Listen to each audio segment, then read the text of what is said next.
No, Ron, no. He's going to sacrifice himself. Ron, no, you can't. Do you want to stop Snape or no? It's you that has to go on, Harry. I just know it. Not me. Not Hermione. You. No thoughts, just Ronald Weasley.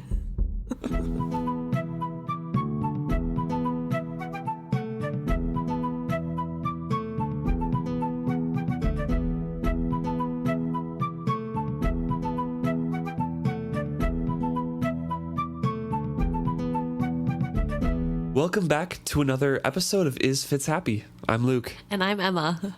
This week we're discussing Chapter 3 of Assassin's Quest, The Quest. Ooh. What shall we find at the end?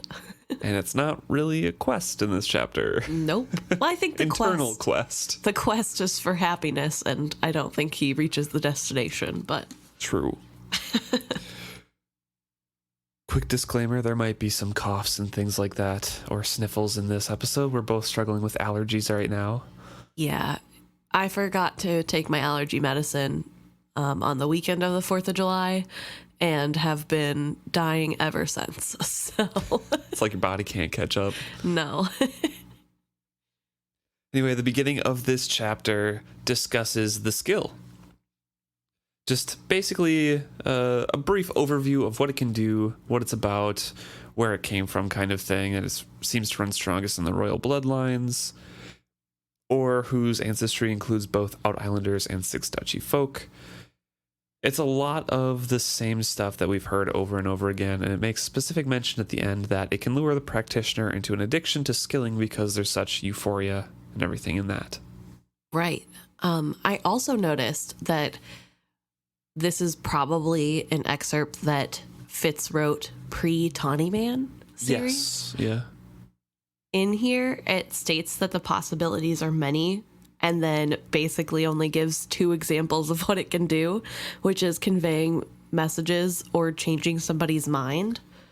Well, possibilities are many, but at its simplest, those are a couple things that it can do. Right.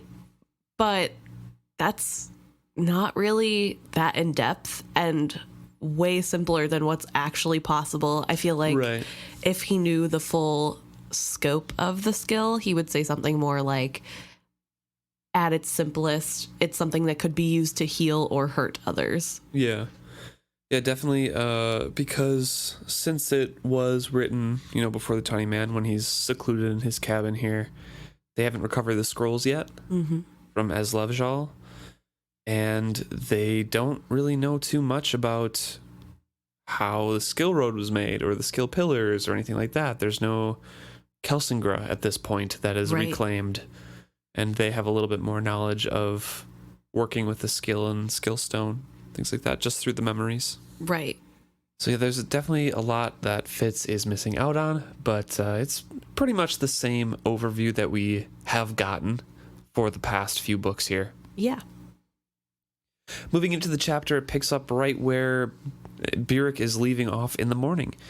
He is packing when they wake up, and Fitz remarks that it takes a remarkably short time, but that he wanted to babble apologies, to beg him to reconsider, to do something, anything, to keep our friendship from ending this way. Which is, again, Fitz being so overdramatic that their friendship is ending. It's just Burrich leaving. Right. Burrich explained his side that you won't get better with me here. So at some point, you're pushing us away. You need to make decisions on your own. Chade agrees, so I'm leaving. Be your own man. Figure out what you want. Right. It's not your friendship ending, Fitz. It's just somebody giving you space that you clearly need. And have asked for. Yes.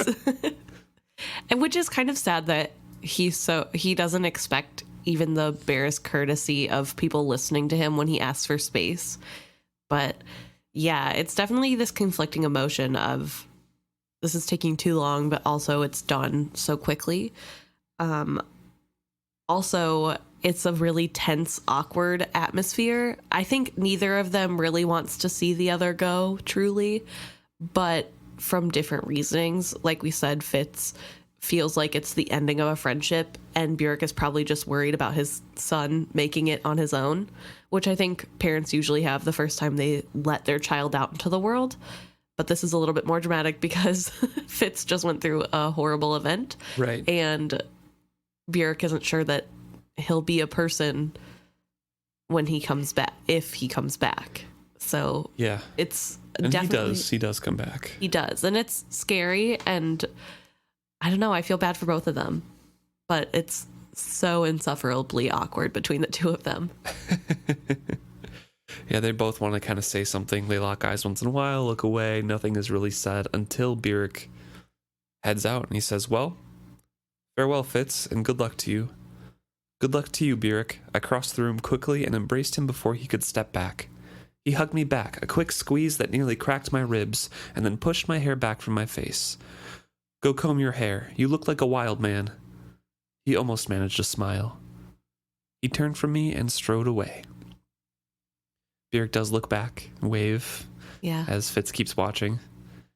But Burrich's gone. Now he was gone, like Chade, like Molly, like Verity, like Patience. Fitz is pretty ashamed of what he said the previous night. Right. And he's just kind of like thinking and reflecting on that. And he does a very, I think, young person thing in excusing what has happened by saying it was necessary. I had always planned to push him away, so as horrible as I feel and like the things that I say have definitely crossed the line, it was necessary in the long run because otherwise he clearly wouldn't have left. And this is ultimately what I wanted. And I just found that very interesting to see the kind of denial here of fault in himself. And yeah, I just thought it was a really interesting character trait that we're seeing. Yeah, and he does say here, like Molly, he would carry off the doubts I had driven into him, and by savaging Burrich's pride, I had destroyed what little respect Chade had still held for me. Which, there's a lot of fallacies in that, a lot of ways that he's thinking, he's putting emotions into other people, right, about how they think about him, which are untrue, but at the same time, yeah, he did mess with people and say very hurtful things to them. He doesn't know how to, number one, let people go, and number two, how to ask for space without hurting a person. And I totally get where he's coming from and putting these emotions there, but it's just sad that he's thinking of it in this way. He also follows that up by hoping, childishly in his words, that he can someday see them again, but knowing that he won't. And I think that's such a sad, like, that's just how relationships work, is sometimes you have to go separate ways, but that doesn't mean you're never going to see them again. And he doesn't quite grasp that concept. And he's still thinking about, the future. He says, I was free of them now, free of their limitations on me, free of their ideas of honor and duty, freed of their expectations. And he wants to lay his old life to rest behind him, but to do that, he thinks he has to kill Regal to put that to bed.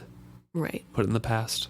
He does say my favorite quote in this chapter, which is, it seemed only fair. He killed me first. Yes. I find that a little bit humorous, and it's horrible, and I do not condone his idea of killing Regal, but that is a kind of funny thought. He's justifying it to himself, justifying being able to kill Regal despite his promise to King Shrewd by saying that Fitz no longer exists, that Fitz is dead. The old Fitz can't come to the phone anymore. Okay, Taylor. And he would never, stand before Shrewd and report or anything like that. So even though he's haunted by that specter of that promise, peeking up and saying, hey, you promised not to do this, he's kind of pushing it down and saying, well, that part of me is dead. I'm just going to do this to lay everything to rest and move on. So he's justifying it to himself. Right. He ultimately decides that if he ends up dying from this, but kills Regal, that it would be worth it. And it's just so sad that it's gotten to this point. Yeah. And also, he's not going to try to assassinate him quietly. No. He says, I would have revenge. I promised myself that Regal would look at me as he died and know that I killed him. This would be no quiet assassination, no silent venture of anonymous poison. I would deliver death to Regal myself. And if he dies in that matter, so be it. So be it. Which is such a... He's just blatantly ignoring the lessons that Chade has given him. Right. And is overcompensating by thinking, I'll get my revenge by making it clear that I killed him. And it's just, I think it's a defense mechanism. And I don't blame him for having these thoughts. I mean, after what you go through, if you go through something like that, I'm sure all you think about while you're healing is revenge. Right. But I think at some point you have to put that aside because that won't make you feel better. 100%, yeah. And Night Eyes is stirred by his thoughts on this. The whole, if I die, so be it. So Night Eyes kind of gets, an inkling of what Fitz is thinking about. And asks, have you ever considered what it would do to me if you died? I shut my eyes tightly for an instant, but I had considered it. What would it do to us if I lived as prey? Night Eyes understood. We are hunters. Neither of us was born to be prey. I cannot be a hunter if I am always waiting to be prey, and so I must hunt him before he can hunt me. He accepted my plans too calmly. I tried to make him understand all I intended to do. I did not wish him to simply follow me blindly. I'm going to kill Regal and his coterie. I'm going to kill all of them for all they did to me and all they took from me. Regal?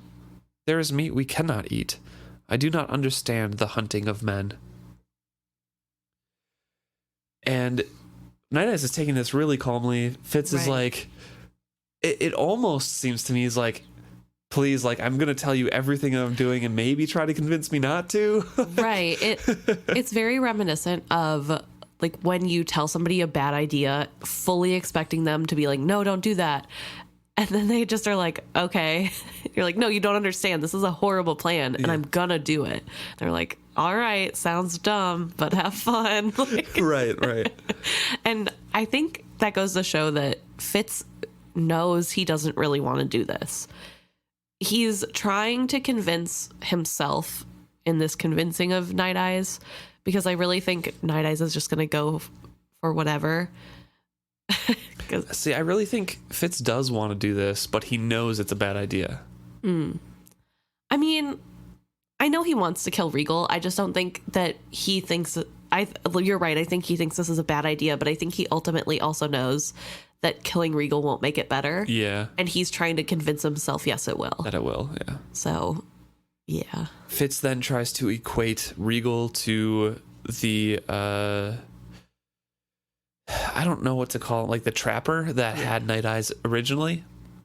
Fitz calls him an animal trader, but yeah. Yes. Night Eyes considers that. He says, once I got away from him, I was smart enough to stay away from him. To hunt that one is as wise as to go hunting a porcupine. I cannot leave this alone, Night Eyes. I understand. I am the same about porcupines. Two light, fluffy comments. Yeah. Pretty close to each other. Because Night Eyes doesn't really understand. Yeah. I mean, he does, but... it's not the same. Yeah, he just accepts everything in the present, That's the future. We'll worry about it then. Right. And Fitz doesn't love the idea that his thing about against Regal is... in Night Eyes' mind, the same as his own Night Eyes' own weakness for porcupines. He's like, it's much more serious than that. But it is kind of the same thing. He knows he shouldn't, and he's gonna do it anyway. Mm-hmm. You can really tell that he thinks that he is capable of doing this in a way that's so profoundly arrogant to me as a reader, I guess, because he tries to explain more in depth to himself the reasoning of why he's doing this. Yeah. And the reasoning ultimately ends up with Fitz just thinking that it's about revenge. Yeah. He says it's not that I couldn't live my own life. It's that Fitz could not stomach the idea about Regal going around on his own thinking that he had won. Right. defeated Fitz, stolen the throne from Verity, and being fine with it. Fitz can't live with that idea. It's not what happened. It's the Regal winning. Yeah. Which is, number one, childish. And number two, just so besides the point, because you know he hasn't won. And that's easy for me to say because I wasn't just beaten to literal death by Regal. But I think this grabbing onto the idea of, well, it's not fair, he thinks he won, is just, I don't know. I think that's an arrogant reason to think that you can win.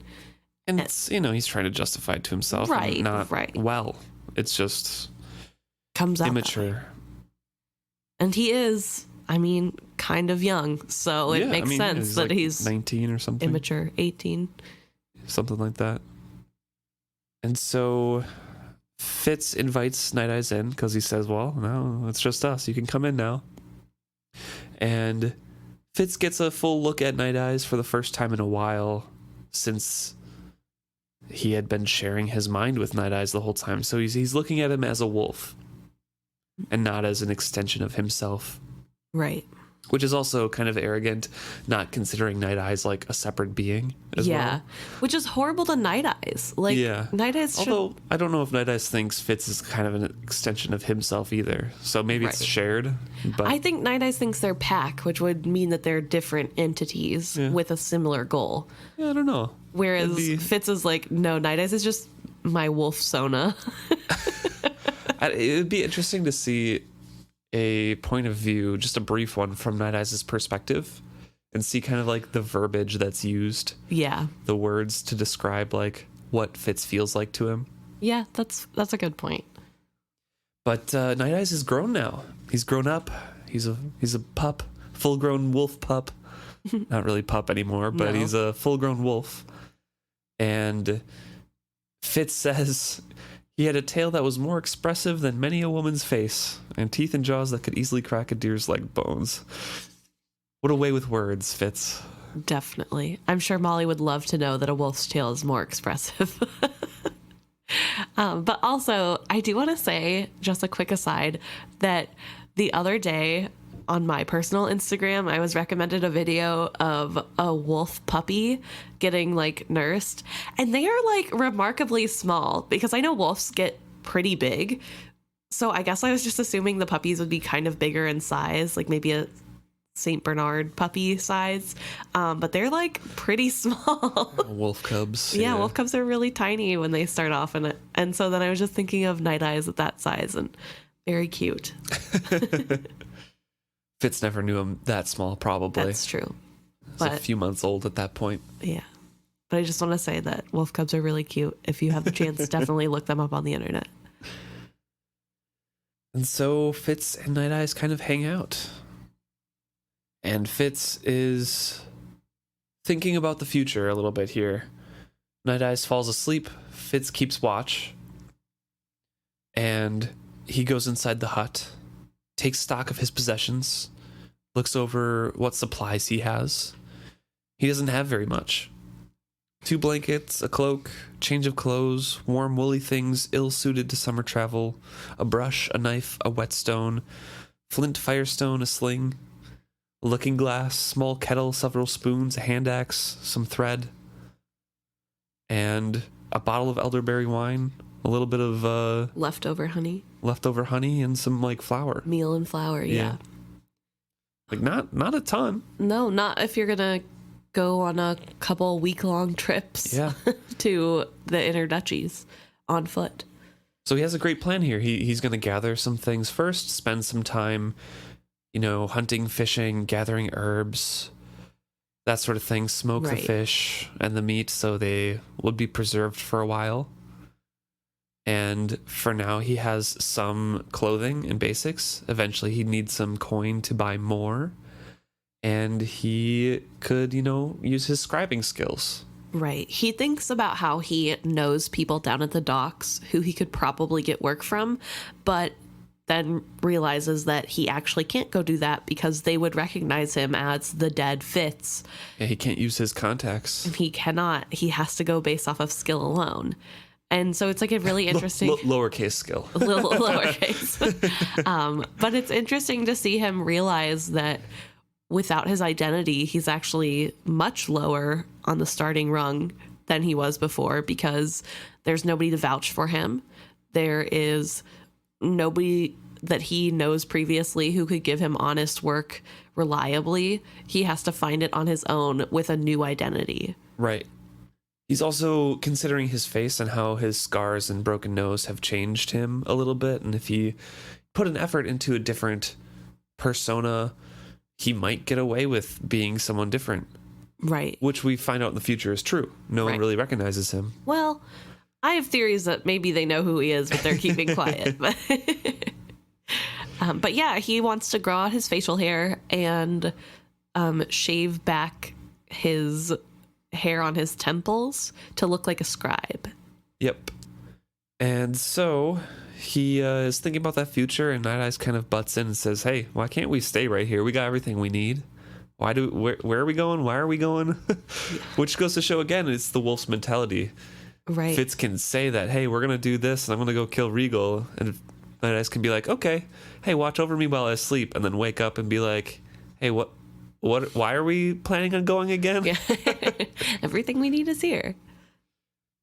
And so Fitz responds, I must do this to be a man again.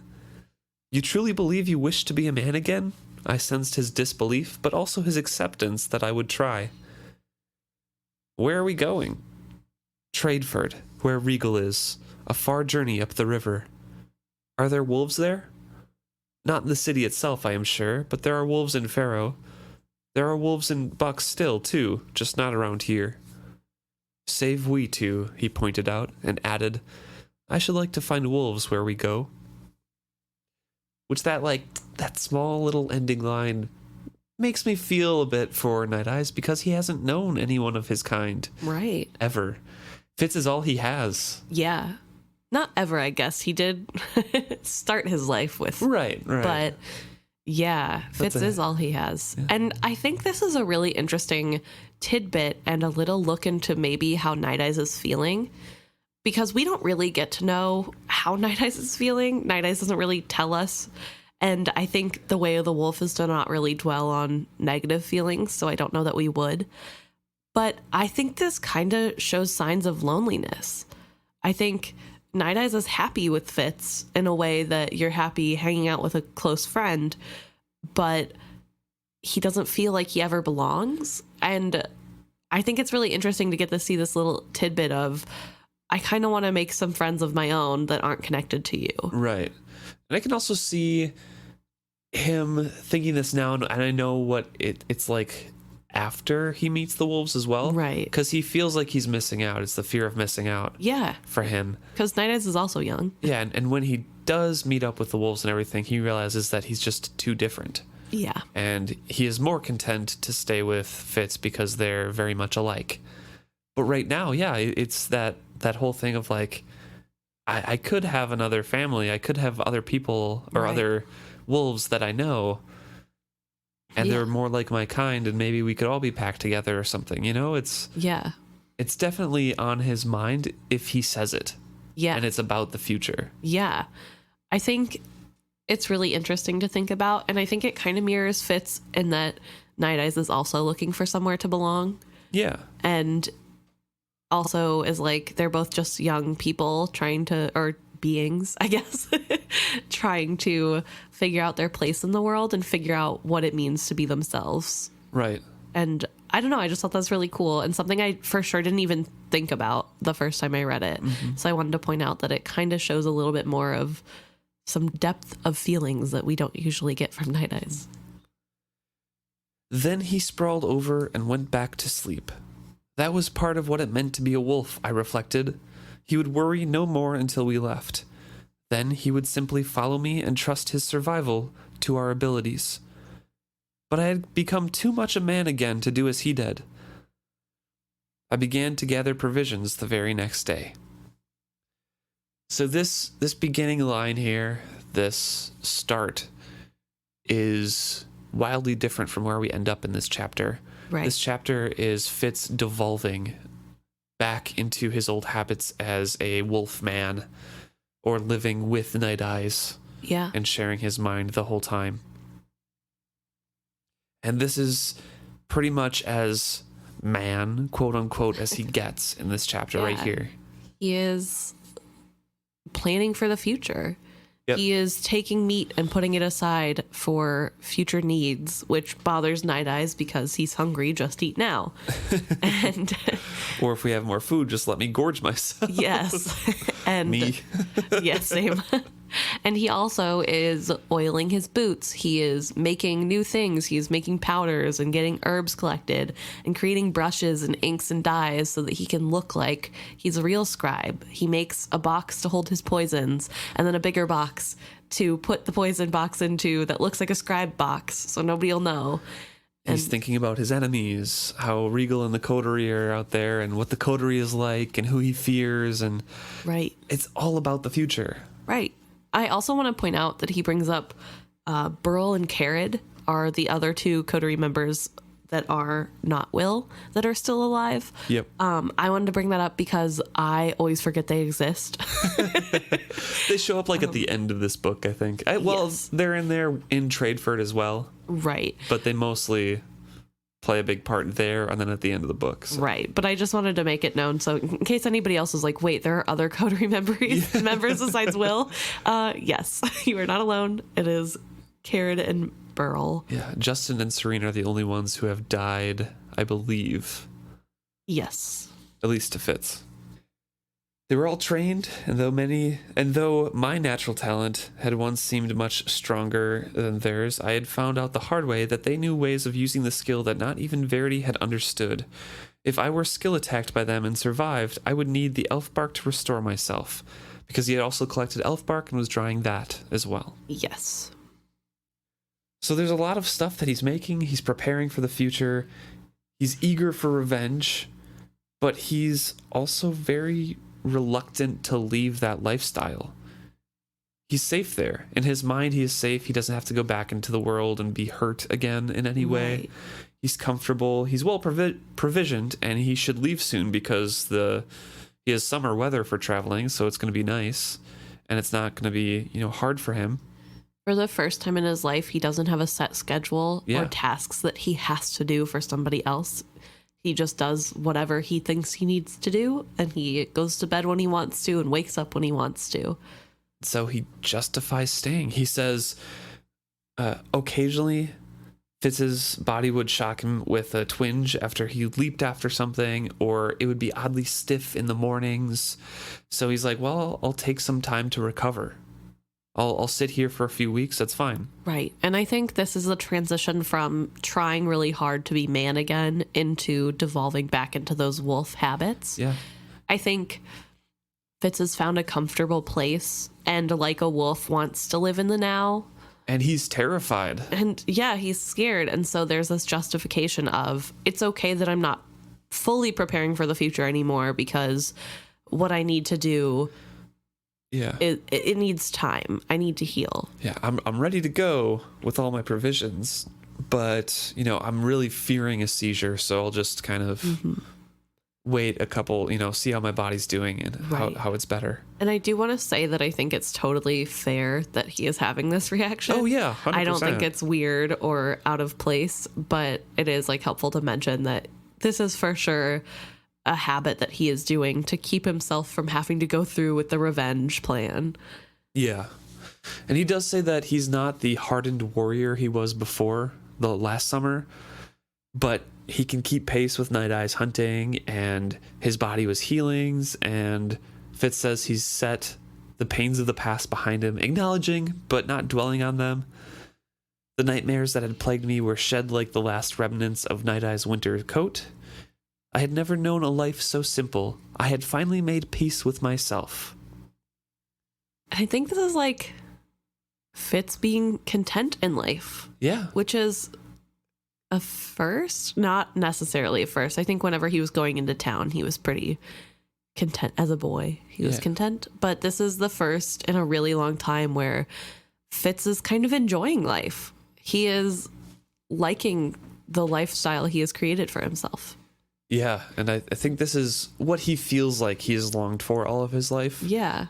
He's not really thinking of revenge right now, which is healthy for him. But he's also slowly more relying on Night Eyes, and soon to be relying on him a lot more. Right. Or at least the link in their mind. Yeah. Because he has a nightmare. I honestly think that this time period in his life is what leads him to, at the end of the book, try to recreate it by living alone in the woods.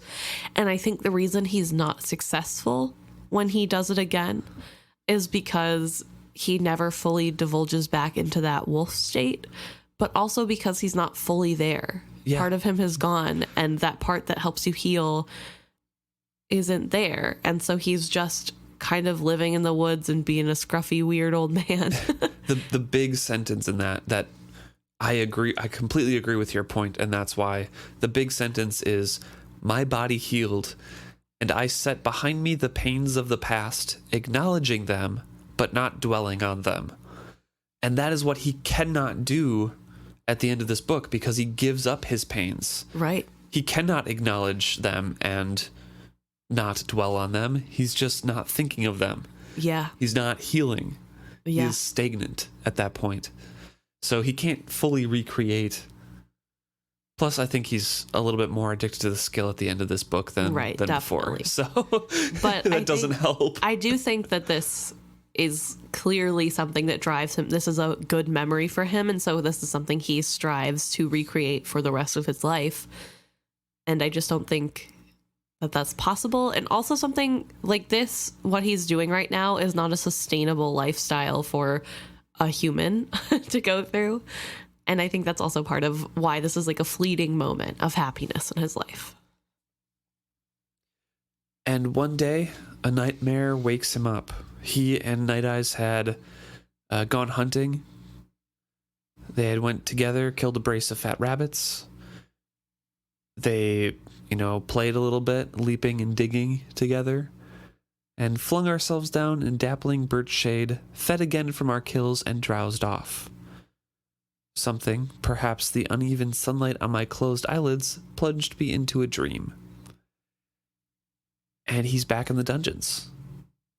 Yeah. And this time, he is begging Will to stop.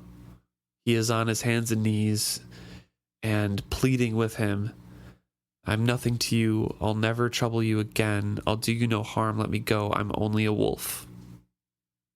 I lifted my muzzle to the sky and howled. My own howling woke me.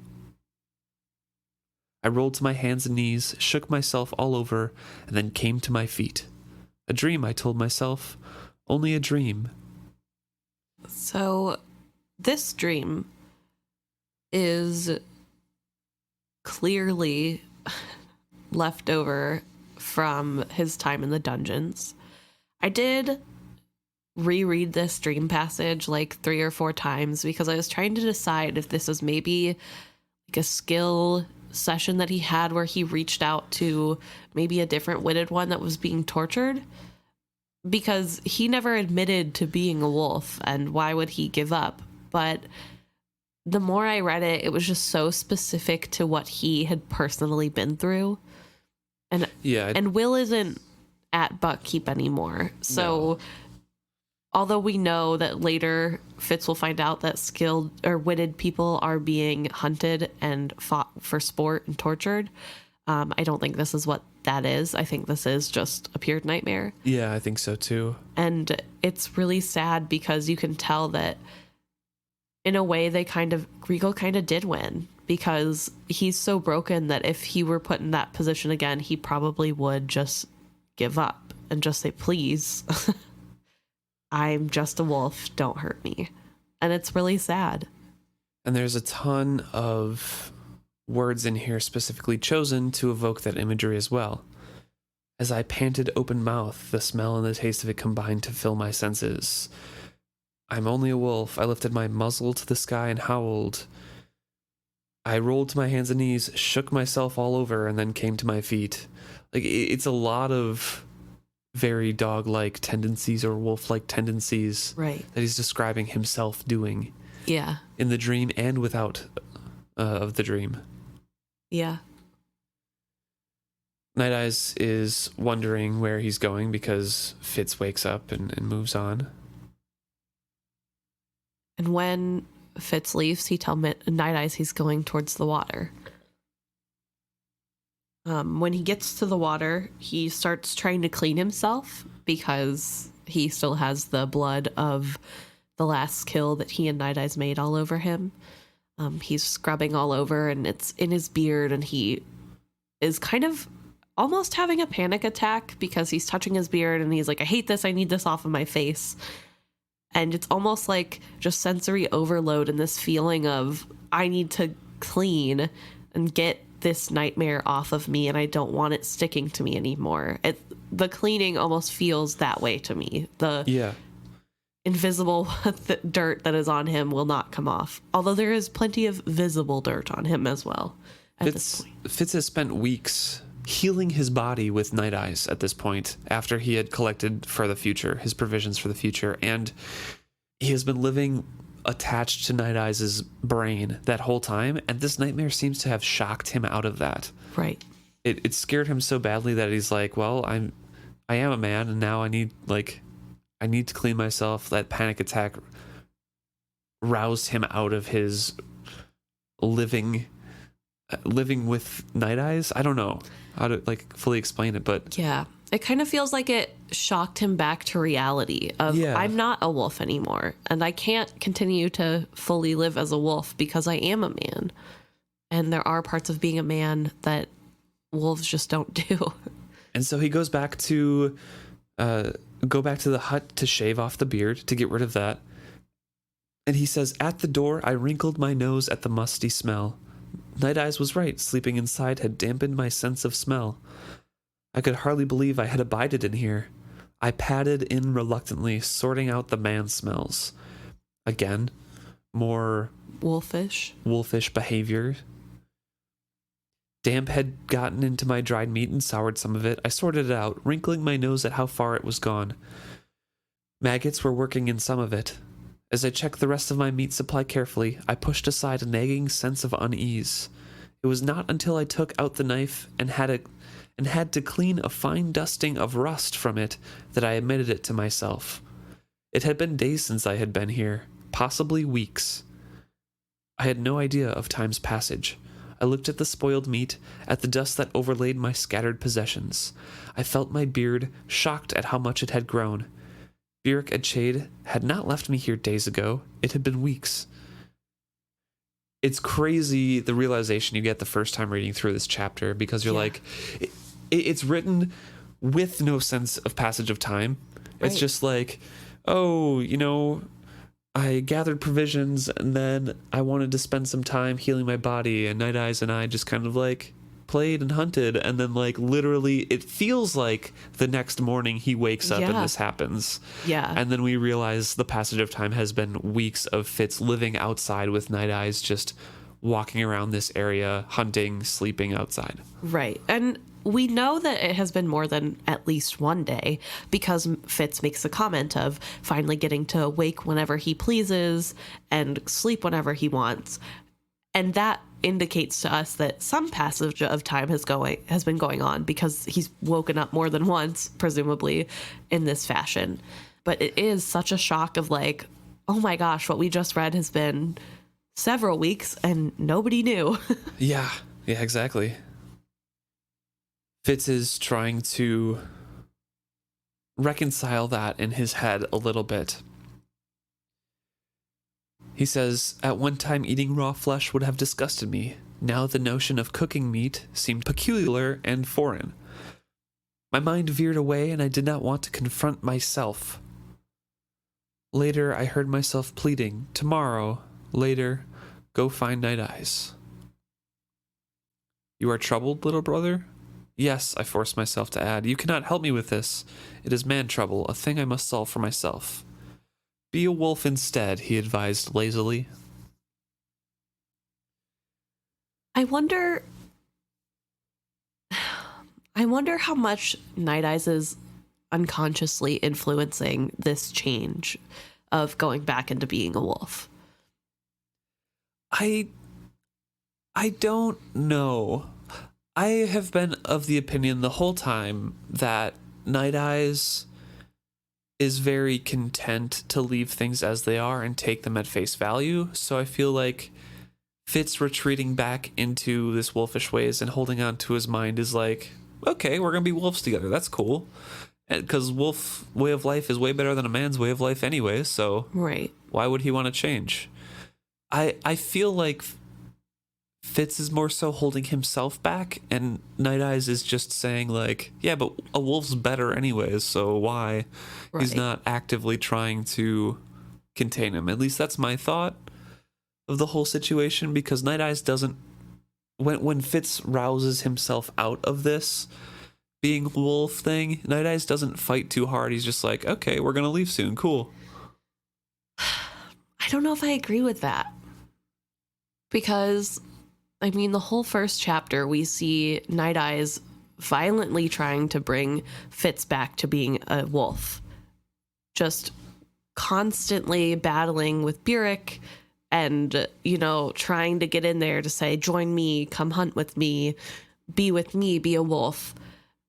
And at the end of last chapter, or at the end of last book, we saw that need to keep Fitz's soul in body with himself. It feels like Night Eyes has an active role in keeping Fitz with him. Fitz feels more of the passive of, well, this is easy and comfortable, so I'm just going to let it happen. Because Fitz doesn't really want to be human either because of the horrible things that has happened, where I think Night Eyes, in my reading of this, has a more active role of, then be a wolf, come join me, be part of this. This is easier. You know it is. And it almost feels like when, in some way, an addiction to having them be one. And I don't know. I just, interesting. There's all these little asides of, then be a wolf. Join me, brother. Be one with me. It's easier.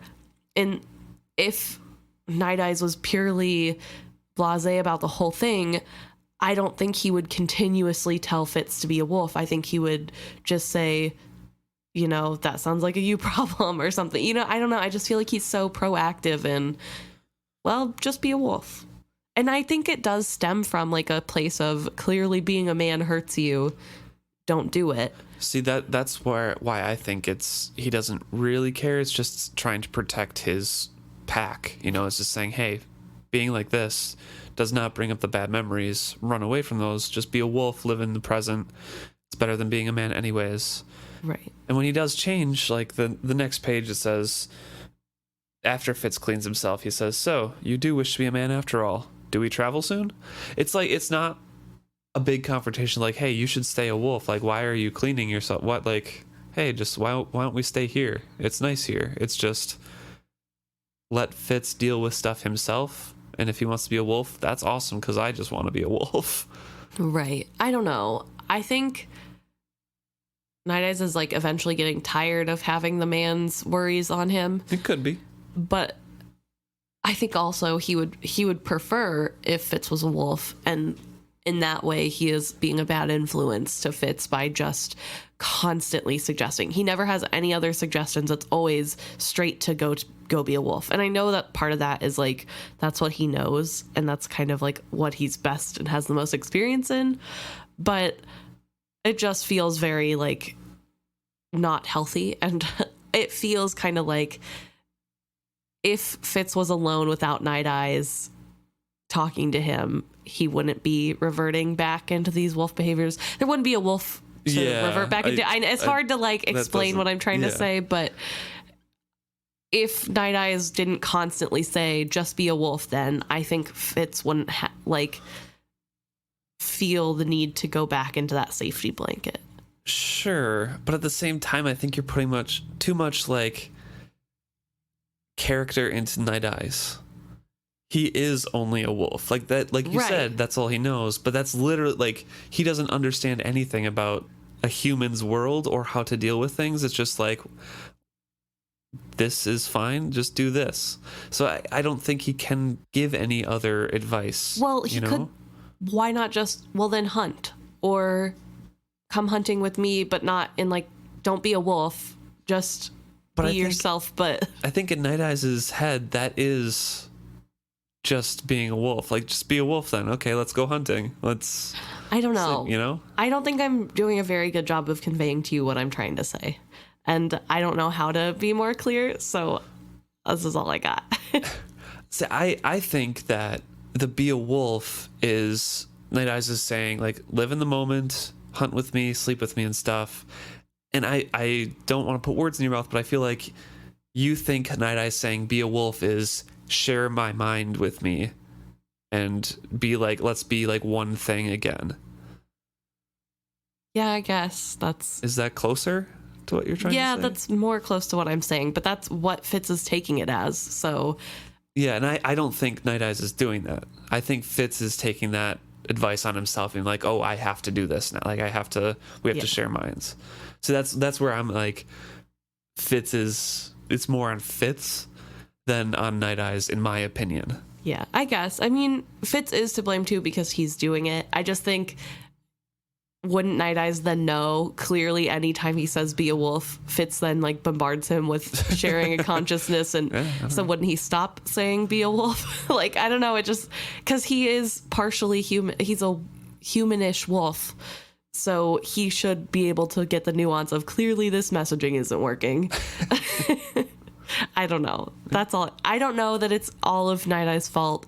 I just think that he's playing a very large part in this regression. Yeah, I mean, if he wasn't there, this wouldn't have happened, obviously. Right. So it's just I don't know. It's an interesting thought experiment about how much is each person. Right. But Fitz kind of is thinking about that too.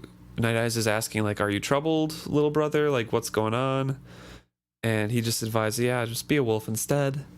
And Fitz is remarking on himself. Is like, well, I kind of look like a forged one. My clothes are ratted up, dirty. I don't take care of myself. I don't clean myself. Night Eyes even cleans himself every day. Like, I'm not groomed. I'm nothing. As soon as Burrich left me here alone, I reverted to something less than an animal. No time, no cleanliness, no goals, no awareness of anything save eating and sleeping. This was what he was trying to warn me about all those years. I did just what he had always feared I would do.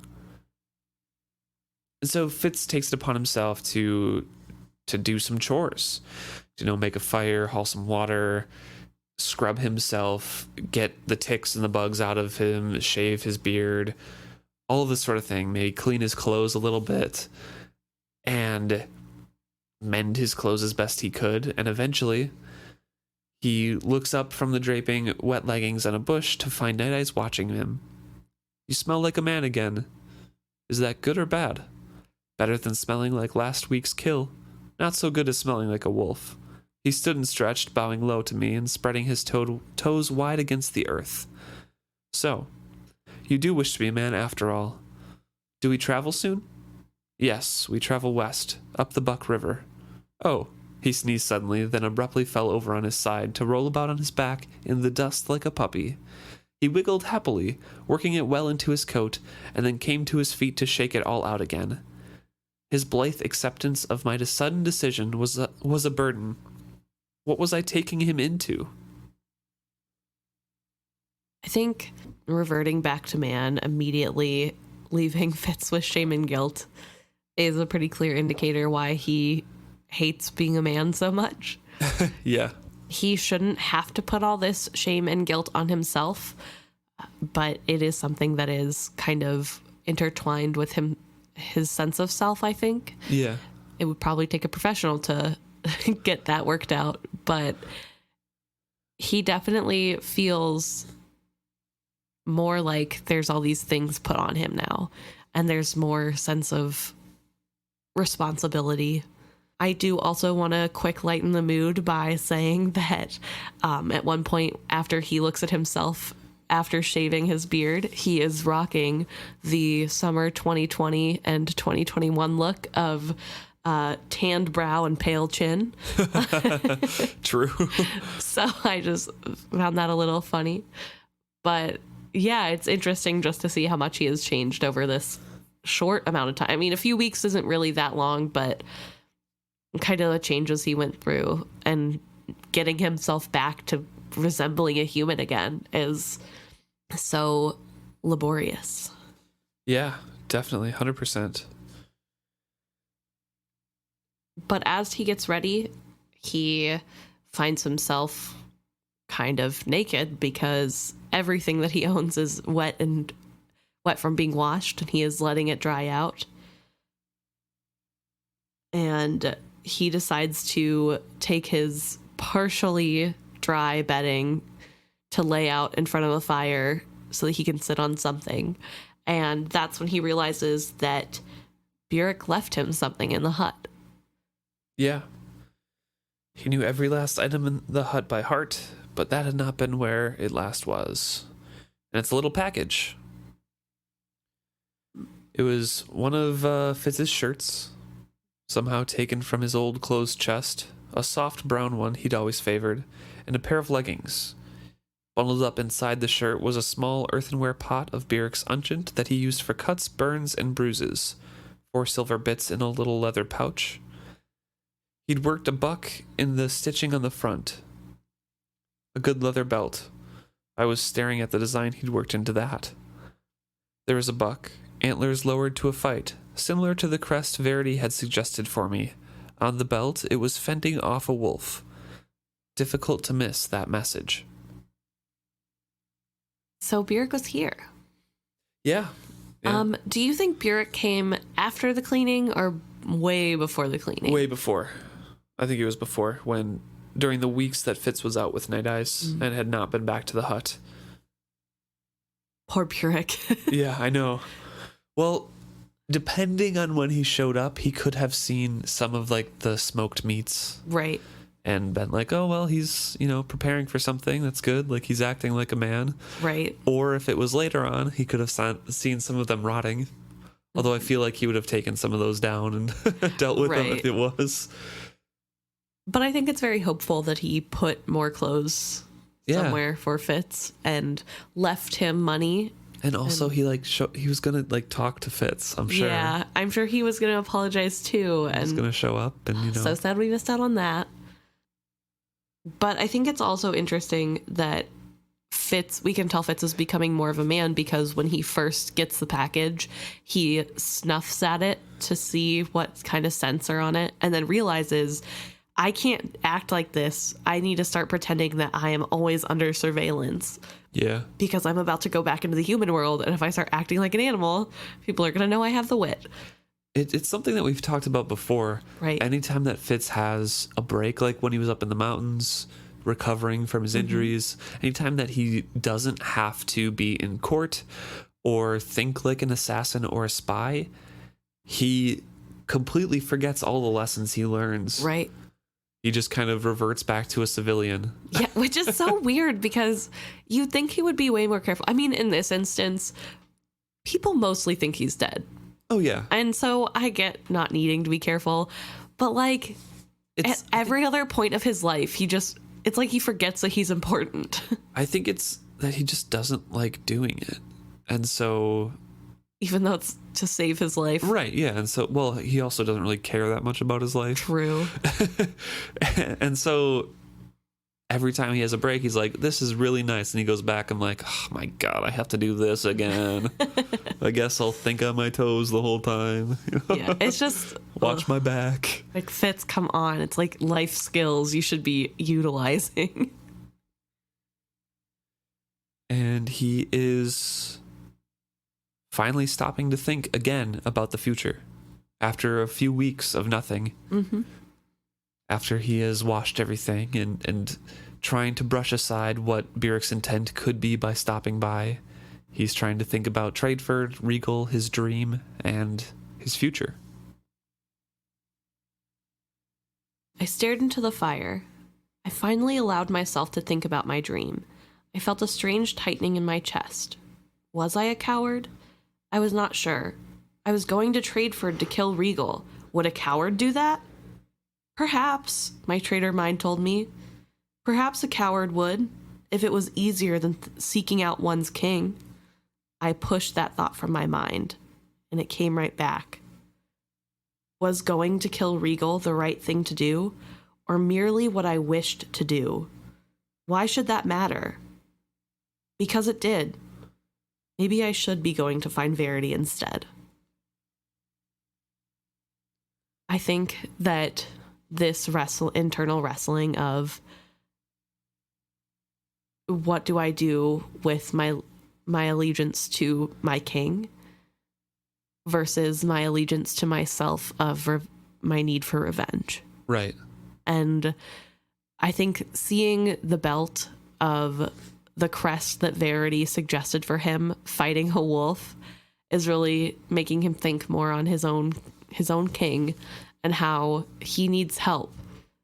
And I am instead going to do something stupid. Yeah. Because that's what I want to do. And it shouldn't matter, but it does. I mean, even at the beginning of this chapter, when he is trying to convince himself, we said that killing Regal is the right thing to do. Right. I think this was in the back of his mind too. It's like, I should be going to help Verity. But, killing Regal is the right thing because that puts my whole life, in the past, and then it's done. Right. It's revenge. This is what should happen. But I think this is him finally confronting that very question of, well, should I find Verity? Right. I think one of the downsides of killing Regal that we haven't talked about yet is that leaves the duchies without a ruler entirely. Right. Yeah. There are no more Farseers in the duchies that could take over. I mean, there are like cousins and stuff, but that would lead to a whole revolt. Who's going to take over? And that would be seriously damaging to the kingdom if Fitz were to go through with this plan. And I think deep down he knows that is the problem. That's why he should just go find Verity, because Regal can be killed at any point. Maybe make sure that Verity has a throne to come back to before tossing your entire country into civil war and leaving them with no one to help. And I think that's partially one of the reasons why Verity stops him as well. Right. And commands him to come to him. Yeah. There needs to be something for Verity to come back to. But Fitz is still convinced that he has to kill Regal, and partially one of the reasons why is, well, I don't even know if Verity's alive anymore. It's been weeks. I don't know how long it's been. I've been with my wolf the whole time. And so he thinks about the skill and how he was able to contact Verity before and say that Verity was alive to Burrich and Chade. But he doesn't want to think of Verity even more. Like he wants to stay convinced that he has to kill Regal. Right. So he's thinking of the skill and everything like, well, I want to get past the coterie to Regal's throat. Maybe I should learn to control the skill. Could I even learn it by myself? I don't think so. And all of that brings him back to thinking about Verity. Right. It all kind of circles back around to him. Okay, I really need to do this.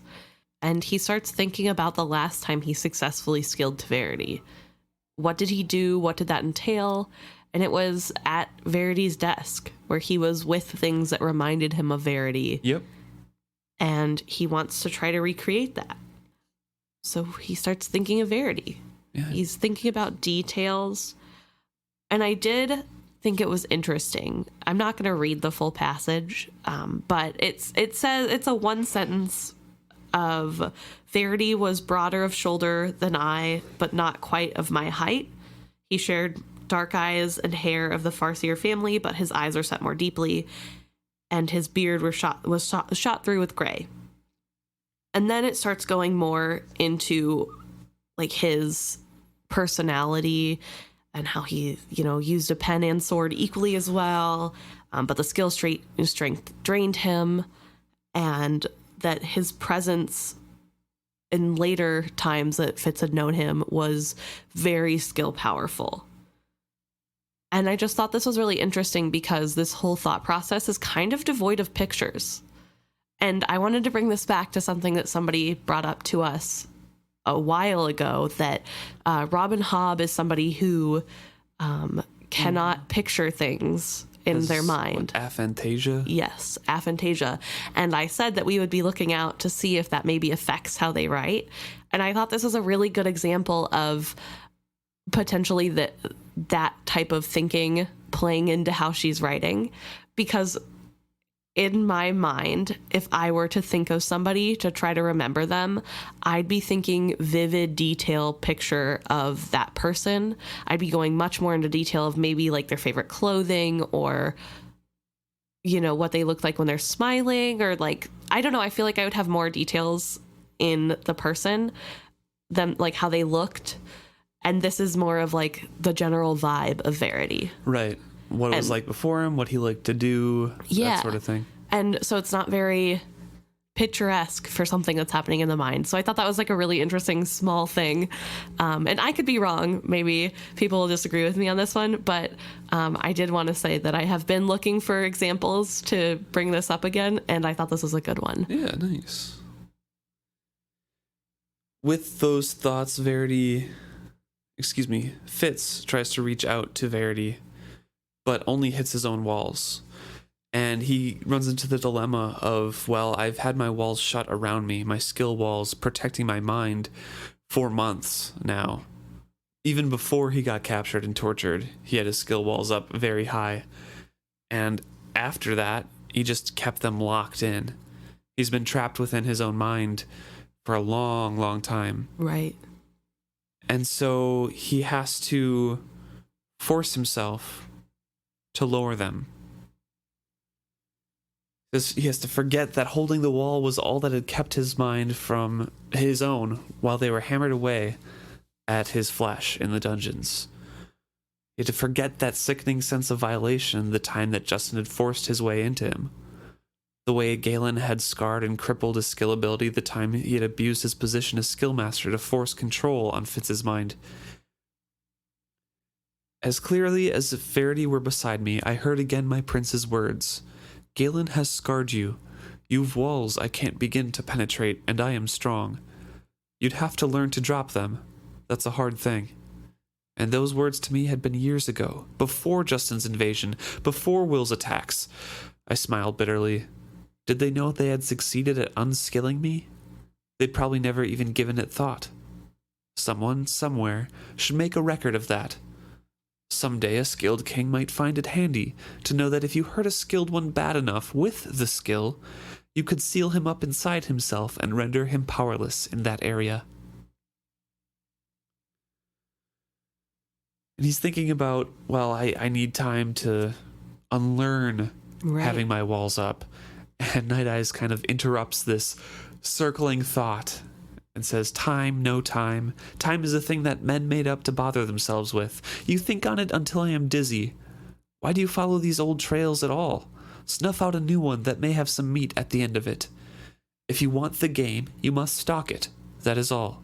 You cannot say, to stalk this thing takes too long, I wish to simply eat. It is all one. The stalking is the beginning of the eating. This is like a really interesting way to think of time. Yeah. I like that phrase, that sentence right there, because it is all like one act. You can't be impatient with one and just want the end result. It's journey and destination, not just one before the other. Yeah. And just someone who really struggles with time management, and just feeling like I never have enough time to do the things that I want, mostly because I am a little impatient to just get to the end product. I think it's really interesting to hear this message of just a reminder, the thing is, part of doing the thing is starting the thing, and you can't be upset that takes too long, because ultimately that just is part of what you have to do. Right. And so Fitz kind of sarcastically says, so what should I do, O wise master? And Night Eyes responds, stop whining about it and just do it, so I can sleep. He gives me a slight mind nudge, like an elbow in the ribs when a companion crowds too close to you on the tavern bench. I suddenly realized how closely I had been holding our contact these past few weeks. Had been a time when I had rebuked him for always being in my mind. I had not wanted his company when I was with Molly, and I had tried to explain to him then that such times must belong to me alone.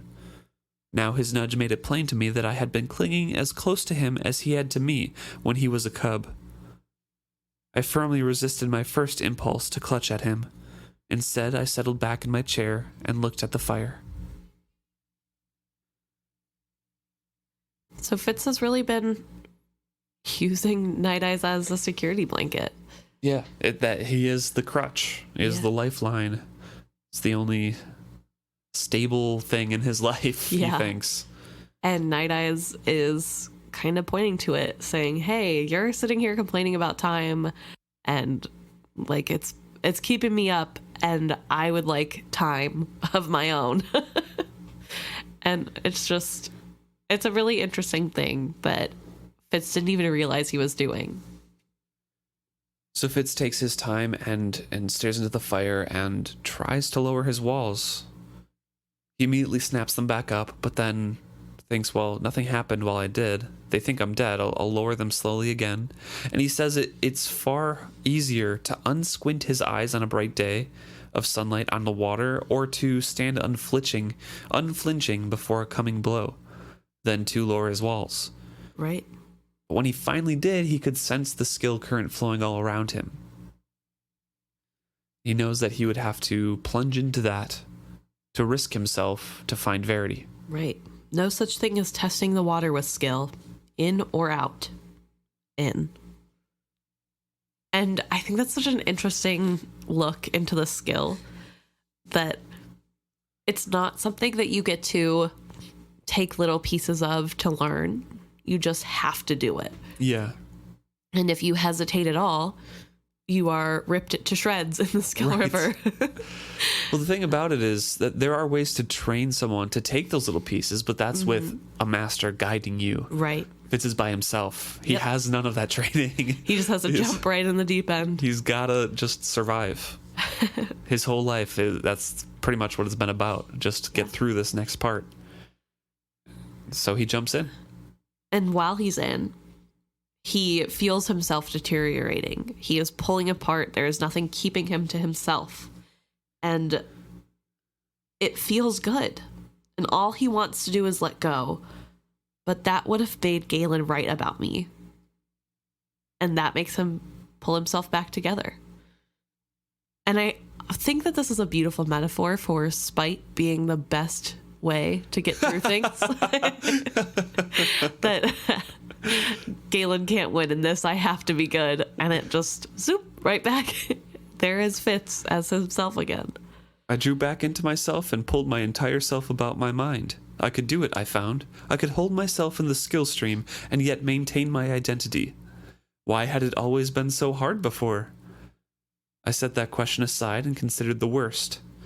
And he's talking about Verity there. Yeah. But why do you think it has been so difficult for him in the past? I think that skilling is one of those things that somebody could explain to you over and over and over again, but until you figure it out yourself, it's just not going to make sense. Yeah, that makes sense to me. It's just one of those, like, you have to have your own aha moment, because I think there's a lot of things in life where when you're learning a new talent and you get stuck at a certain point and you're like, this doesn't make sense at all. Like, there's no possible way to do this. How is everybody else doing it? And then you realize, oh, there's a different way to come about this problem. And I think for Fitz, he had to realize that part of not getting swept up in the river is having a strong sense of self, which I don't think he is very good at doing. Right. And so I think when he knew that I am Fitz Chivalry, the loyal subject of Verity, he was able to find that piece of himself and center it.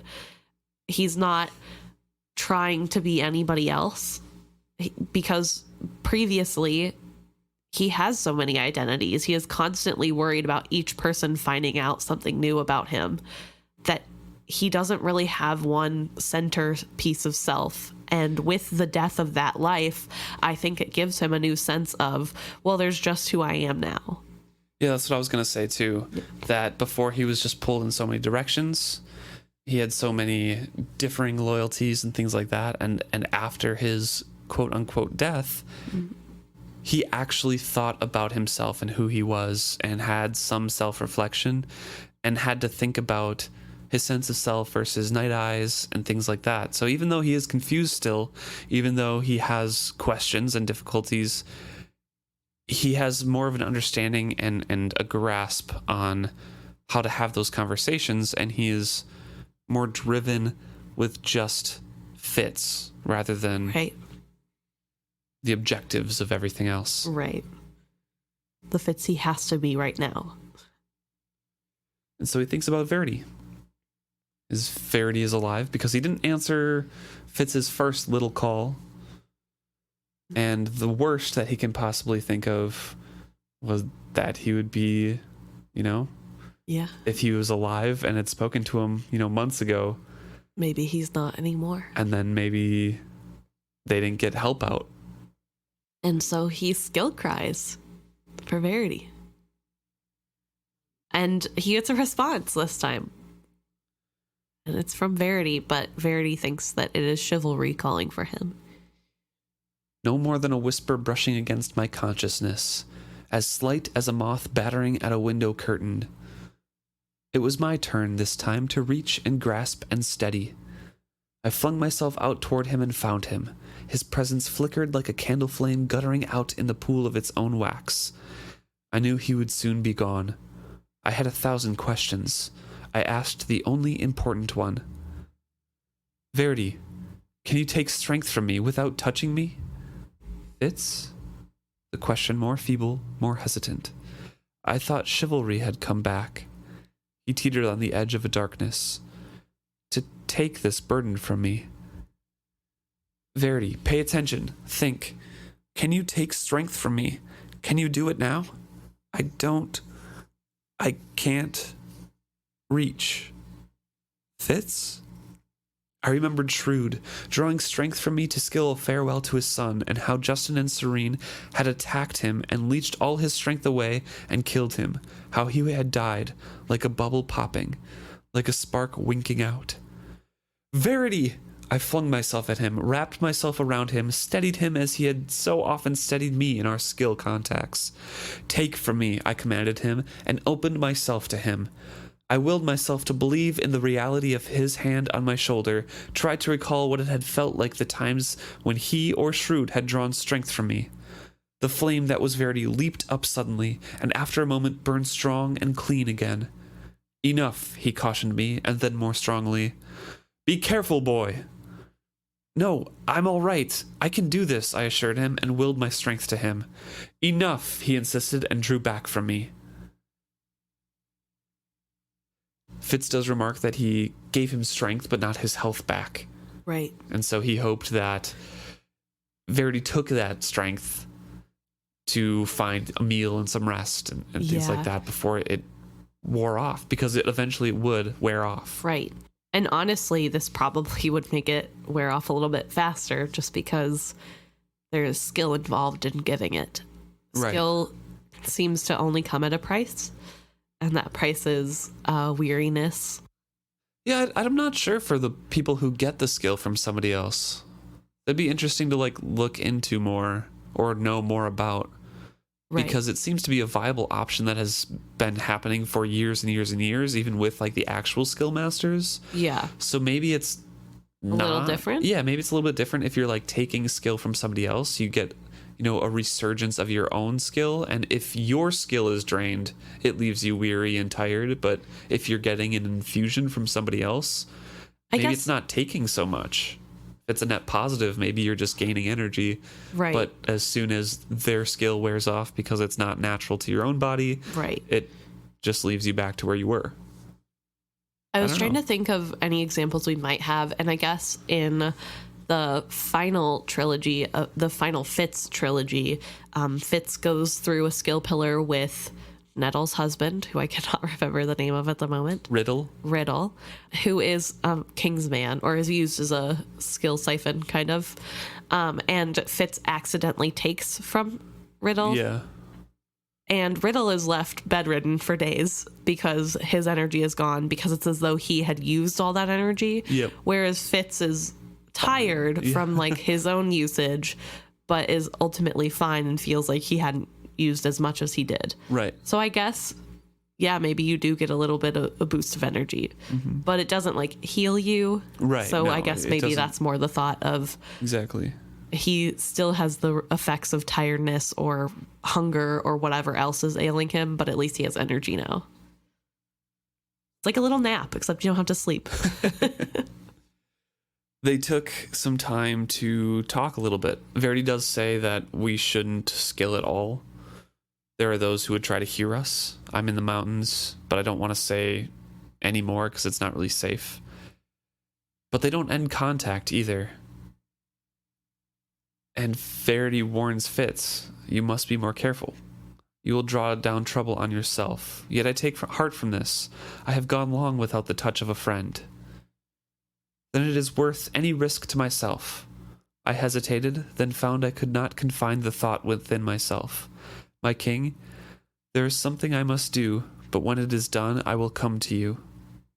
I sensed something from him then, a gratitude humbling in its intensity. I hope I shall be here if you arrive. Then more sternly, speak no names, skill only if you must. More softly then, be careful of yourself, boy, be very careful. They are ruthless. And then he was gone. Verity's alive. Verity is alive. But what do you think is happening on Verity's end right now? I'm not really sure at this point. I don't think he's gotten to the quarry yet. Because we also don't know everything that he went through to get to the quarry. I don't remember the full ending and what he says about things, but I feel like, and with the testimony here that Fitz says that he was living as a hunted thing, always wary, ever hungry, prey much as I was, and something else, an injury, a fever, with a question mark there. I feel like he might have dipped his hands in the skill river already the first time, but not made it to the quarry, but was also getting still chased by like the sub coterie members. Remember, there's like multiple other coteries Right. that they don't know about. I feel like he's kind of getting hounded by that or something. I don't know. I was wondering if potentially he was getting like skill hunted.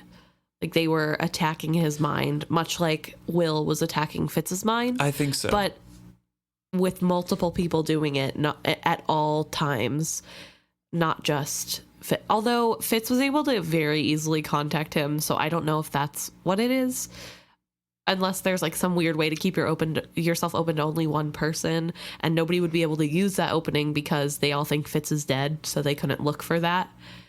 But also maybe it's something to do with the pale woman. Could be, yeah. Maybe she's attacking him with this. Well, she doesn't have the skill, but she does have Rob Red. Yeah. And under her control, so she could be using him to attack. True. So that he doesn't get to the dragons. Yeah. Fitz is trembling after giving strength, and he, again, is going back to exactly what Burrich and Chade had complained to him about before. Going, risking his life, being weak, and then immediately wanting to get drugs for it. Right. Because he says, like, as soon as the trembling stops, I'll get some elf bark to restore me. Yeah.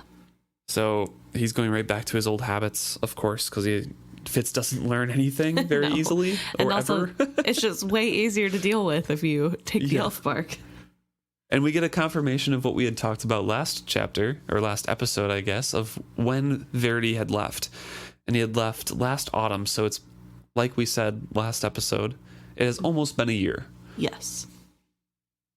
It seemed an eternity ago when Verity had departed. King Shrewd had lived yet, and Verity's wife Ketcherkin had been pregnant. He had set himself a quest. And so they talk briefly about that overview, a little recap of what had happened last book, of when he set out. I do want to point out that he starts this little mini recap with almost the moment Verity was gone, Regal began to move against him. And I find that interesting because Regal has been planning way before he was gone. So I thought it was like a weird oversight. I don't think it's an oversight. He actively moved against him when Verity was gone. He wasn't super active when Verity was there. Are you sure? Because he was kind of bad mouthing him pretty actively in the open about how he wasn't ever attending any events and how he and his wife hated each other. And I feel like that's pretty active. Was he personally doing that? I assume it's coming from him. Those rumors started with him. I would assume those rumors were started by his team and he told them to start those. Right, but you don't think he was saying that out loud at dinners? No, I don't. Because of Shrewd and Verity, the potential there, and he had already been warned once by his father and by Verity. But his father was ailing and not going to dinners either. Sure, I just don't think he actively took a role. I didn't see him do much. He didn't do anything that changed much besides rumors, you know? Right, but also Fitz wasn't really paying attention to what Regal was doing until this point. And he knew about the rumors, and we can assume that they started from Regal in some way. We just don't know to what extent. But after Verity leaves, Regal is openly mocking him at tables at dinners. Yeah. So why would we assume that was the first of it and not just that Fitz wasn't around before to notice? This is from Fitz's point of view, though. I know, but that's what I'm saying. I think there's a little... I don't know. I don't believe it just magically started when he left. I don't think anybody was stopping him before. Sure, in actuality, yes. But from Fitz's point of view, he's saying... Oh, okay. Regal moved against Verity the minute that Verity left. Because that's from Fitz's point of view, because he didn't pay attention. Right. That's what I'm saying. There's only the rumors that were before that for Fitz, you know? Yeah. So I think from Fitz's point of view, his wording here is correct and it's not an oversight. What we know is Regal has been plotting the same thing since before Verity got married to Ketchkin. So it's been happening for a long, long time, and it's pretty much the same plot, just altered the whole time. But actually moving against him only happened after Verity left. Yeah, and I should have been a little bit more clear. I didn't mean an oversight in the writing of Robb and Hobb. Oh, that's what I thought you meant. It was an oversight on Fitz's part. Yeah, well, yeah, he's pretty blind when it comes to Regal in all regards. Yeah. So... blind hatred, blind revenge, blind about how smart he can be. Right. Yeah. Blind about his plots, you know. And yet he thinks he's the only one who notices everything about him. So right. It's Fitz. And so during this recap, we get to the point where nothing went as planned, where Regal was going to announce himself king in waiting. The plan that they had to have the king and Ketchkin flee did not work out. Only Ketchkin ended up fleeing. The king died and everything bad happened. Also, there's a mention of Fitz's fake death, how Lady Patience was the only one to claim his body, but it does say that the poison had been enough to counterfeit death convincingly, which I think is interesting because we've been having this conversation over and over again of whether or not Fitz actually died. And before this, every time Fitz himself talks about it, he says he did die. Yeah. He actually fully died. But in this recounting from Fitz himself, he's saying he didn't actually die. It was just the medicine that made him seem dead. I thought that was a little weird too. Yeah, I thought it was weird that he's so adamant both in the end of last book and the beginning of this book, merely 2 chapters ago, that I actually died and came back to life. And now he's like, I had a counterfeit death. It could be more like he was metaphorically saying, well, Fitz had died, like that. I wasn't sure that they were right that I had, faked death. I'm pretty much dead. Right. I don't know. But I don't know. But it is weird, and it is different than what he has been saying before. So I wanted to make sure we pointed out that there are 2 different versions of Fitz's own telling of this. Little inconsistencies in his narration. Mm-hmm. As usual, again, Fitz is very reliable. He's Also, I do want to say that this could be because he's had some time away from it and he is trying to heal, and the easiest way to do that is to maybe pretend that he didn't actually die. True. If that he could did. Be. Yeah. Or maybe before he was overreacting in the heat of the emotions of the moment. Either way, we don't know, but he has said it both ways. So any way you think it happened is correct canonically. He does say here that, he thinks about Molly a little bit here, of course. He always thinks about Molly eventually. She had fallen in love with me before she discovered that I was the bastard, the illegitimate son that had forced chivalry to abdicate the throne. When she found out, I very nearly lost her, but I had persuaded her to trust me, to believe in me, and for almost a year we had clung to one another, despite every obstacle. Time and again, I had been forced to put my duty to the king ahead of what we wished to do. And that right there is more of Fitz's immaturity peeking through, and exactly what Chade and Burrich had been talking about was wrong with him and what he was doing. Because, Fitz had been forced to do this to put ahead of what Molly and I, wish to do. But that's not true. Fitz chose to do that. Yeah. He chose to put his duty ahead of that. Would it have been very bad if he chose Molly and himself ahead of the king's duties? Yes. Probably. He would have probably been hunted forever and eventually, probably killed. But there was no knife to his throat saying, make this choice or else. That was his own sense of duty making him. Also, the fact that she nearly turned away when she found out I was a prince is like, because you lied to her, not because she found out you were the bastard. Right. Like, it wasn't who you turned out to be. It was the fact that you are a liar. Like, it's one of the things that Fitz deals with all of his life, the fact that he puts all of his hardships on who he is as a title and a person rather than like who he actually is. Right. He puts all of his hardships on, I am the bastard. Even says later, he had been unable to protect her because she was threatened and mocked as the bastard's whore. Like it's all his fault for being born the bastard, and then he projects that further to chivalry, to Chade, to the king, to whoever. Right. And instead of taking time to work on who he is as a real person and realize that his own character has a lot of flaws that need to be worked on, it's not just because of what his reputation is. Yeah, life isn't as unfair as he makes it out to be. It's extremely unfair for him. Don't get me wrong. He is in a very bad spot in life. Worse than most. Yes. However, he does dig his own grave in a lot of those things because he shifts blame to what he thinks is unavoidable situations because he was born into it. Right. When, in fact, he doesn't take ownership of a lot of his issues. Yeah. It's a very human reaction. It's just so frustrating. It is so frustrating. It's like, Fitz, maybe learn how to not lie to everybody you love. I don't know. And he says, and she left me. I could not blame her. I could only miss her. Which is true. You shouldn't blame Molly. Right. And I mean, that's like probably the most healthy response he has to anything, is the realization that you can't put blame on other people for their own choices. I mean, like, except it's like to some extent even misplaced here, because it's like, I couldn't blame her because the bastard doesn't deserve love and I can't protect her. And not because I was really horrible to her and lied to her about a lot of things. So I can't blame her for her leaving me. I can't blame her for not me wanting not to being be associated with me. It's very frustrating.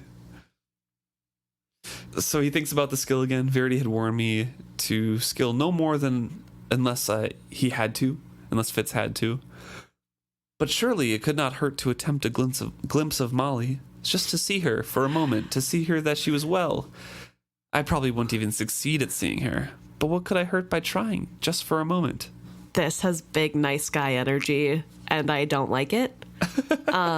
Also, I hate that the second that he's like coming back to his humanity and becoming more like Fitz, he's immediately doing everything in his power to do everything that people tell him not to do. Right, I know. Verity's like, hey, remember how you almost died? And I'm like fighting for my life here. Please don't skill. And he's like, but Molly's just so cute. And she would never go for a guy like me. She's too hot.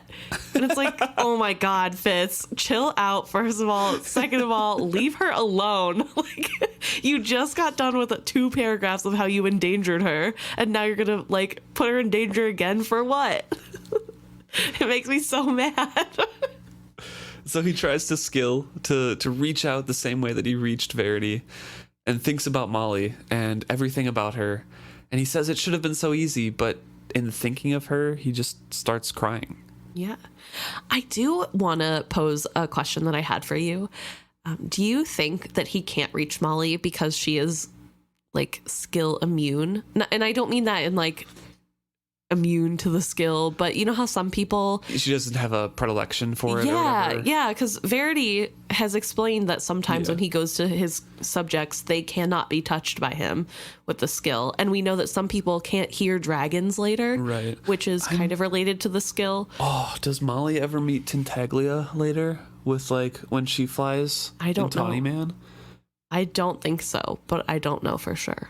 Oh man, because I'm trying to remember now. I couldn't think of a single instance where Molly had anything to do with skill. Yeah, I know that whenever Fitz is spying onto her later, it is through their daughter Nettle, who is extremely powerful in the skill. Yeah, but I don't think Molly herself ever. It could definitely be true that she doesn't have any contact. I'm just trying. I can't think of anything in Tawny Man if she has any contact with.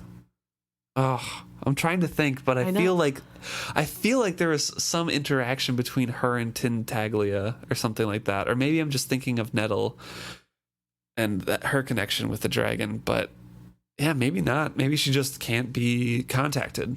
That's what I'm thinking. So I was wondering if maybe that is part of it's not just that Fitz like needs a good cry, which he does, but maybe it's also that she can't be reached because she's one of the people who just doesn't have it. Yeah. I don't know. Although she does end up having kids very powerful in both the wit and skill without having either herself, which I think is ironic, but hey, if somebody can think of a good example of Molly having some type of touch with the skill, please let us know. I would be very interested. But I think this might be an indicator that she cannot be. Too tired to try and find Molly with my skill. I should try to get some sleep. I tried to set myself apart from these two human emotions. Yet this was what I chose when I chose to be a man again. Maybe it was wiser to be a wolf. Surely an animal never had to feel those feelings. Out in the night, a single wolf lifted his nose and howled suddenly up to the sky, piercing the night with his loneliness and despair. It goes back again to what you said about Night Eyes being lonely. He only has Fitz. Yeah. What we talked about in general. He wants to see what wolves are like, you know? Right. So. And I think it's very naive of Fitz to think that an animal couldn't have as deep of feelings as he has, because he's experienced Night Eyes dealing with, number one, PTSD dreams from the terror that was him being ripped away from his mother. Number two, the playfulness and joy, but also sadness that Night Eyes feels being alone. Like, clearly, Night Eyes also has a wide, vast range of emotions, but in Fitz's self-pity, he goes back to everybody else has it better than me. Mm-hmm. I just don't want to be Fitz. Yeah. That wraps up that chapter. Yeah. The quest. He finally decides to get going, though, which, you know, maybe this chapter is why you also didn't like this section of the book. Yeah. I think there's like 3 or 4 pages of near the end of, okay, here's what happened last 2 books. Yeah. And that bothers me because we're 3 chapters in and we've already had a lot of explanations. In Royal Assassin too. In the beginning. A lot of series have that recap. Yeah, and I get it. I know that's part of what you have to do when you write a series. But in every book, it makes me mad because I'm like, okay, I know, I just binged the last book. Yeah, literally finished it like an hour ago. I don't need a reminder. Thank you. So I get the purpose, but it is like really frustrating whenever you're reading and it's 4 pages of exposition of things that have already happened that we've been over a million times, it feels like now. So. Well, thank you so much, everyone who tuned in and listened to us all the way through, ranting about different things and talking about Fitz's emotional state. If you have anything to say to us about how Fitz might be feeling, how Night Eyes and him interact, anything about the skill or anything at all, just let us know. Please email us at isfitzhappy@gmail.com or talk to us directly on the comments of our episode posts or in our DMs on Instagram, Twitter, and Facebook at isfitzhappy for all three of those. Yeah, we look forward to hearing what you have to say, and hopefully next time we won't be as stuffy.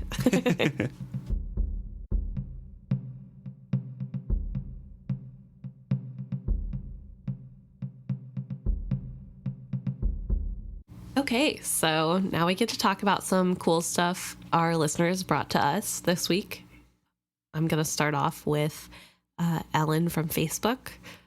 First, they mentioned how they would love a prequel from Burrich's point of view. His early days, early days and how he went through the wit and all that stuff. And I would like to full-heartedly agree and say I think we all would love to see how Burrich was.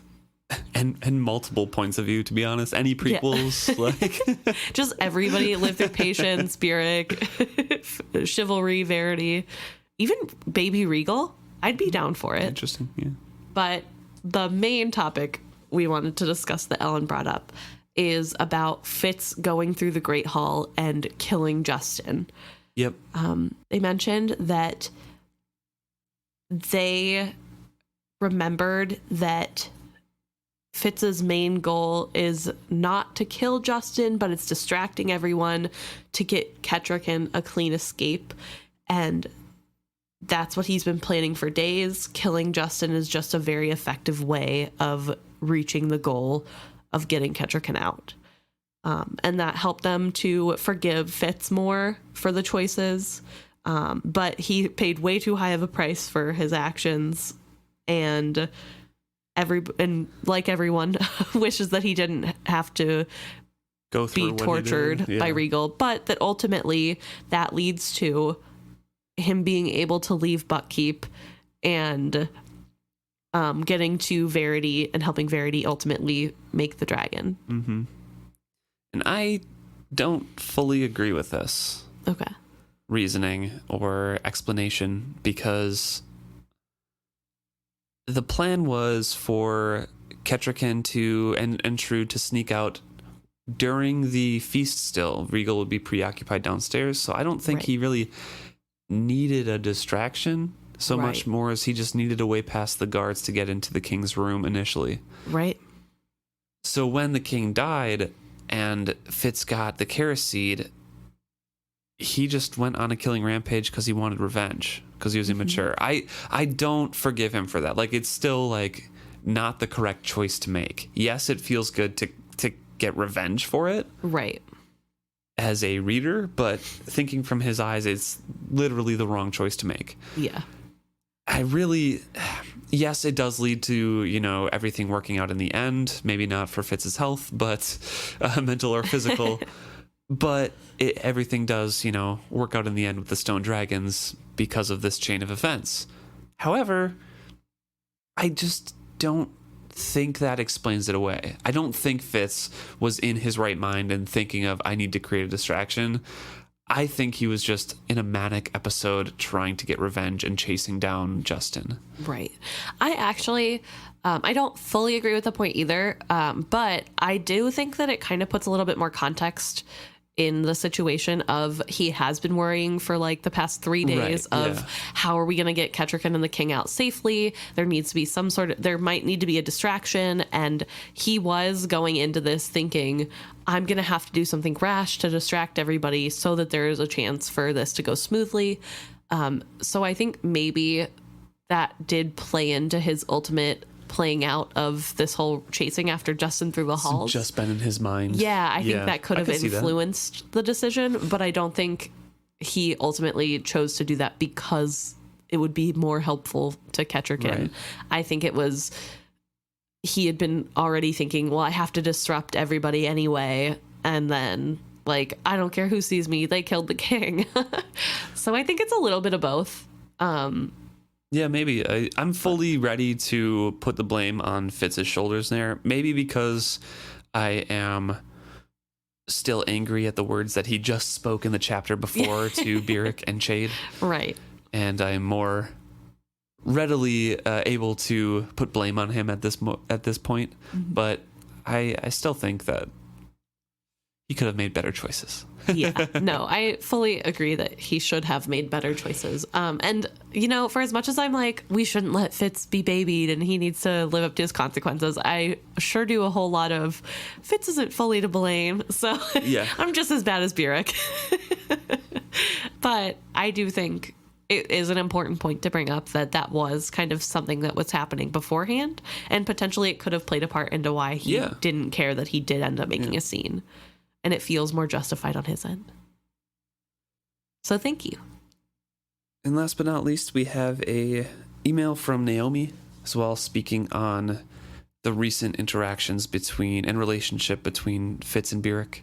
Not the argument, but before that, and how the rehab is going and everything like that, and relating it to their life as well. And it really goes to show how much people can get out of a story, and how much, I don't know if it's just comfort or, a similar sense of like more than one person can go through something, and there are you're not alone. Similar, there's similar thoughts out there and people who you can relate to, and it really again brought it into perspective that these books are for everyone. There's a lot of trauma and emotional things that go through here, but there's also great points to it and hope for the future, and a lot of different points in life that can be related to through this, because we follow Fitz through his whole life. Yeah, and it's always really interesting when we get emails from listeners talking about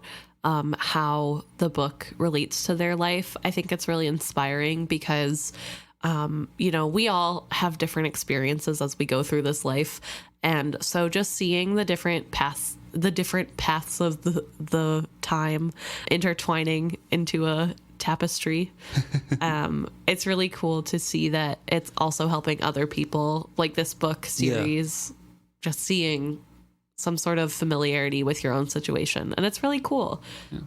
So thanks so much for reaching out. Yeah. We appreciate everyone who speaks to us. Yes. After we yell at you guys across these episodes. Yes. So. Well, we're not yelling at you. We're just yelling at each other. We're yelling at you. How dare you like Fitz, but also we love him. Yeah, as always, we look forward to hearing what you're going to tell us next time. And thank you guys for making this a fun experience.